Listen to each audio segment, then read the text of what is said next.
जय मां लक्ष्मी। आज हम जानेंगे महालक्ष्मी व्रत की अद्भुत कथा, इसके पीछे की प्रेरणा, रहस्य और समृद्धि पाने का संदेश। भाद्रपद मास की शुक्ल अष्टमी से शुरू होकर 16 दिन तक चलने वाला यह व्रत मां महालक्ष्मी को प्रसन्न करने के लिए किया जाता है। शास्त्रों के अनुसार यह व्रत केवल धन प्राप्ति के लिए नहीं, बल्कि मन से दरिद्रता, दुर्भाग्य और नकारात्मक ऊर्जा दूर करने के लिए है। प्राचीन काल में अवंतिका नगरी अपनी समृद्धि और वैभव के लिए प्रसिद्ध थी। मानो स्वयं विश्वकर्मा ने उसे स्वर्ग से गढ़कर धरती पर उतारा हो। राजमहलों के स्वर्ण कलश सूर्य की किरणों में ऐसे दमकते थे कि आंखें चौंधिया जाती। प्रजा सुखी थी, व्यापारी समृद्ध, किंतु इस वैभव का रहस्य था राजमंदिर में विराजमान सहस्त्रदल कमल, जो मां लक्ष्मी की कृपा का प्रतीक था। उसी राज्य की सीमा से बाहर एक छोटे और निर्धन ग्राम में रहती थी सुमित्रा, एक ब्राह्मणी। जीवन में भुखमरी थी, टूटी झोपड़ी थी, पर उसके हृदय में था अक्षय धन, अटूट भक्ति। रोज स्नान कर वह मां को कमल पुष्प अर्पित करती और साधना में लीन रहती। मां लक्ष्मी उसकी भक्ति से प्रसन्न हुई और स्वप्न में प्रकट होकर उसे एक अद्भुत व्रत विधि बताई।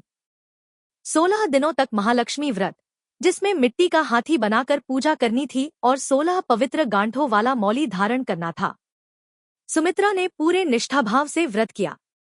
धीरे धीरे उसके जीवन में चमत्कार होने लगे। अंतिम दिन जब उसने उद्यापन पूर्ण किया, उसकी झोपड़ी सोने चांदी और अन्न से परिपूर्ण महल में बदल चुकी थी। यह सब मां की कृपा थी। राजमहल तक जब समाचार पहुंचा तो रानी विलासिनी ने ईर्ष्या में भरकर सुमित्रा का मजाक उड़ाया, यहाँ तक कि महालक्ष्मी के व्रत का भी अपमान कर दिया। परिणाम भयंकर हुआ। सहस्त्रदल कमल मुरझा गया, राज्य का धन कोयले में बदल गया, फसलें सूख गईं और पड़ोसी राज्यों ने आक्रमण कर दिया। राजा रानी सब कुछ खोकर भिक्षा जैसी स्थिति में भटकने लगे। दर्द और अपमान से टूटी रानी ने अंततः सच्चा पश्चाताप किया। उसी अवस्था में उसने अपनी सखी सुमित्रा से पुनः व्रत की विधि जानी। इस बार उसने बिना अहंकार, केवल निर्मल भक्ति और पश्चाताप के साथ वही 16 दिनों का व्रत आरंभ किया। इन दिनों उसे संत, ऋषि और कथाओं के द्वारा सत्य का बोध हुआ कि धन दान में है, सुख संतोष में है और महालक्ष्मी का वास स्वच्छता, श्रद्धा और धर्म में है। 16वें दिन मां स्वयं प्रकट हुई और रानी को क्षमा कर पुनः वैभव प्रदान किया। राज्य समृद्ध हुआ, लेकिन अब राजा और रानी का दृष्टिकोण संपूर्ण रूप से बदल चुका था। उन्होंने सुमित्रा को सम्मान देकर राजसभा में स्थान दिया और राज्य को धर्म व दान के मार्ग पर स्थापित किया।